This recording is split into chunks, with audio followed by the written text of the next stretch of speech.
T20 ವಿಶ್ವಕಪ್ ಬಹಿಷ್ಕಾರ ಮಾಡಿ ಪಾಕಿಸ್ತಾನ ವಿರುದ್ಧ ಏಕದಿನ ಸರಣಿಯನ್ನ ಗೆದ್ದು ಹಿರಿ ಹಿಗ್ಗಿದ್ದಂತ ಬಾಂಗ್ಲಾದೇಶ ಕ್ರಿಕೆಟ್ ಮಂಡಳಿಗೆ ಈಗ ಬ್ಯಾನ್ ಭಯ ಶುರುವಾಗಿದೆ. ಯಾಕಾದ್ರೂ T20 ವಿಶ್ವಕಪ್ ಆಡಲ್ಲ ಅಂತ ಹೇಳಿದ್ವು ಅಂತ ಕೈ ಹಿಸ್ಕಿಕೊಳ್ತಿದ್ದಾರೆ. ಯಾಕಂದ್ರೆ BCB ವಿರುದ್ಧ ಅಲ್ಲಿನ ಕ್ರೀಡಾ ಸಚಿವರೇ ತಿರುಗಿ ಬಿದ್ದಿದ್ದಾರೆ. ಬಾಂಗ್ಲಾ ಕ್ರಿಕೆಟ್ ಮಂಡಳಿಯಲ್ಲಿ ಎದ್ದಿರುವಂತ ಸುನಾಮಿ ಎಂಥದ್ದು? BCBಯನ್ನ ಬ್ಯಾನ್ ಮಾಡುತ್ತಾ ICC? ಈ ಬಗ್ಗೆ ಹೇಳ್ತೇನೆ. ನಾನು ಶಾಂತ. ನೀವು ಸುದ್ದಿಯಾನದ ಸಬ್ಸ್ಕ್ರೈಬರ್ ಆಗೋದಿಕ್ಕೆ ಮರಿಬೇಡಿ. T20 ವಿಶ್ವಕಪ್ ಆರಂಭದಲ್ಲಿ ಬಾಂಗ್ಲಾದೇಶ ನಾವು ಭಾರತಕ್ಕೆ ಬಂದು ಪಂದ್ಯಗಳನ್ನು ಆಡಲ್ಲ ಅಂದಿದ್ರು. IPLನಿಂದ ಮುಸ್ತಫಿಜುರ್ ರೆಹಮಾನ್ ರನ್ನ ಕೈಬಿಟ್ಟಿದ್ದಕ್ಕೆ ಈ ನಿರ್ಧಾರಕ್ಕೆ ಬಂದಿದ್ರು. ಬಾಂಗ್ಲಾ ಹೊರ ಬಂದ ಮೇಲೆ ಸ್ಕಾಟ್ಲೆಂಡ್ ತಂಡಕ್ಕೆ ಚಾನ್ಸ್ ಸಿಕ್ಕಿತ್ತು. ಇನ್ನು ಆರಂಭದಲ್ಲಿ ನಾವು ಬಾಂಗ್ಲಾ ಜೊತೆಗೆ ಇರ್ತೇವೆ ಅಂದಿದ್ದಂತ ಪಾಕಿಸ್ತಾನ ಕೂಡ ಅನಂತರದಲ್ಲಿ ಸೈಲೆಂಟ್ ಆಗಿ ಟೂರ್ನಿಯನ್ನ ಆಡಿ ಸೂಪರ್ 8 ಸುತ್ತಿನಲ್ಲೇ ಟಾಟಾ ಬಾಯ್ ಬಾಯ್ ಅಂತ ಹೋಗಿದ್ರು. ಆಮೇಲೆ ಪವರ್ಫುಲ್ ಪ್ರದರ್ಶನ ನೀಡಿ ಭಾರತ ಮತ್ತೆ ಚಾಂಪಿಯನ್ ಪಟ್ಟಕ್ಕೂ ಏರಿದೆ. ಸೊ ಇದೆಲ್ಲ ಸದ್ಯಕ್ಕೆ ಮುಗಿದೋದಂತ ಅಧ್ಯಾಯ. ಆದ್ರೆ ಬಾಂಗ್ಲಾದೇಶದ ಪಾಲಿಗೆ ಎಂದೂ ಮುಗಿಯದ ಅಧ್ಯಾಯ ಆಗೋಗಿದೆ.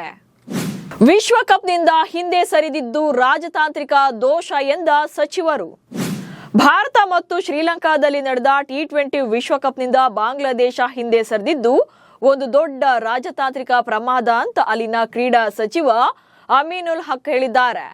ಈ ಬಗ್ಗೆ ಕೂಲಂಕುಷವಾಗಿ ತನಿಖೆ ನಡೆಸೋಕೆ 2ನೇ ಸಮಿತಿಯನ್ನ ರಚನೆ ಮಾಡುವುದಾಗಿ ಘೋಷಿಸಿದ್ದಾರೆ.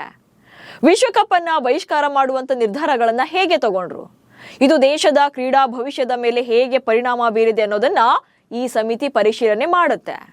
ಸೊ ಈ ಬಗ್ಗೆ ಮಾತನಾಡಿರುವಂತ ಅಮೀನುಲ್ ಹಕ್, ನಮ್ಮ ಕ್ರೀಡಾ ರಾಜತಾಂತ್ರಿಕತೆಯಲ್ಲಿ ಎಲ್ಲಿ ತಪ್ಪಾಗಿದೆ ಅನ್ನೋದು ಗೊತ್ತಾಗಬೇಕು. ಭವಿಷ್ಯದಲ್ಲಿ ಇನ್ನು ಮುಂದೆ ಇಂಥ ದೊಡ್ಡ ತಪ್ಪುಗಳು ಆಗದಂತೆ ನೋಡಿಕೊಳ್ಬೇಕು. ಸೊ ಇದು ನಮ್ಮ ಜವಾಬ್ದಾರಿ. ವಿಶ್ವಕಪ್ ವಿವಾದದ ಜೊತೆಗೆ ಕಳೆದ ವರ್ಷ ನಡೆದಿದ್ದಂತ BCB ಚುನಾವಣೆಯಲ್ಲಿನ ಭ್ರಷ್ಟಾಚಾರದ ಬಗ್ಗೆ ಕೂಡ ಸಚಿವಾಲಯ ತನಿಖೆ ನಡೆಸುತ್ತೆ ಅನ್ನೋ ಮೂಲಕ ಹೊಸ ಬಾಂಬ್ ಸಿಡಿಸಿದ್ದಾರೆ. ಚುನಾವಣೆ ಹಸ್ತಕ್ಷೇಪ ಸಾಬೀತಾದರೆ BCB ಬ್ಯಾನ್ ಆಗುತ್ತಾ? ಬಾಂಗ್ಲಾದೇಶದ ಮಾಜಿ ನಾಯಕ ತಮೀಮ್ ಇಕ್ಬಾಲ್ ಹಾಗೆ ಕೆಲ ಕ್ಲಬ್ ಪದಾಧಿಕಾರಿಗಳು ಸೇರಿ ಕಳೆದ ಸಲ BCB ಚುನಾವಣೆಯಲ್ಲಿ ಅಕ್ರಮ ಎಸಗಿದ್ದಾರೆ ಎನ್ನುವಂತ ಆರೋಪ ಇದೆ. ನಾಮಪತ್ರ ಸಲ್ಲಿಕೆಯ ವೇಳೆ ಸಾಕಷ್ಟು ಸಲ ಬದಲಾವಣೆ ಮಾಡಿದ್ದು ಅನುಮಾನಗಳಿಗೆ ಕಾರಣ ಇದೆ. ತನಿಖಾ ಸಮಿತಿ 15 ಕೆಲಸದ ದಿನಗಳಲ್ಲಿ ತನ್ನ ವರದಿಯನ್ನ ಸಲ್ಲಿಸಬೇಕು. ಈ ವರದಿ ಬಂದ ಮೇಲೆ ಕ್ರೀಡಾ ಸಚಿವರು ICC ಅಧಿಕಾರಿಗಳ ಜೊತೆ ಚರ್ಚೆ ನಡೆಸ್ತಾರೆ. ಸೊ ಕ್ರಿಕೆಟ್ ಮಂಡಳಿಗಳಲ್ಲಿ ಸರ್ಕಾರದ ಹಸ್ತಕ್ಷೇಪ ICC ನಿಯಮಗಳಿಗೆ ವಿರುದ್ಧವಾಗಿದೆ. ಹಾಗೇನಾದ್ರೂ ಇದು ಸಾಬೀತಾದ್ರೆ ಬ್ಯಾನ್ ಮಾಡುವಂತ ರೈಟ್ಸ್ ICCಗೆ ಇದೆ. ಹೀಗಾಗಿ ಎಚ್ಚರಿಕೆಯನ್ನ ಹೆಜ್ಜೆ ಇಡೋಕೆ ಅಲ್ಲಿನ ಸಮಿತಿಯ ಬೋರ್ಡ್ ಪದಾಧಿಕಾರಿಗಳು ಹಾಗೆ CEO ಮತ್ತು ಜಿಲ್ಲಾ ಆಡಳಿತಾಧಿಕಾರಿಗಳ ಹೇಳಿಕೆಯನ್ನ ಪಡಿತಾ ಇದ್ದಾರೆ. ಒಟ್ನಲ್ಲಿ ವಿಶ್ವಕಪ್ ಮುಗಿದು ವಾರ ಕಳೆದಿದೆ.